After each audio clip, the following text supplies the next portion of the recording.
পবিত্র ঈদ উল ফিতরে এবার সরকারি কর্মকর্তা কর্মচারীদের জন্য ছুটি আরও বাড়ানো হয়েছে। ২৮ মার্চ থেকে ৫ এপ্রিল পর্যন্ত টানা ৯ দিন এই ছুটি পাবেন সরকারি কর্মকর্তা কর্মচারীরা। বৃহস্পতিবার উপদেষ্টা পরিষদের বৈঠকে ৩ এপ্রিলও ছুটি দেওয়ার সিদ্ধান্ত হয়েছে। এর আগে ঈদ উপলক্ষে ৫ দিন ছুটি ঘোষণা করেছিল সরকার।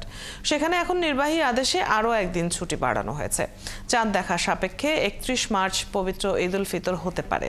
সম্ভাব্য এই তারিখ ধরে আগেই ৫ দিনের ছুটির তারিখ নির্ধারণ করেছিল জনপ্রশাসন মন্ত্রণালয়।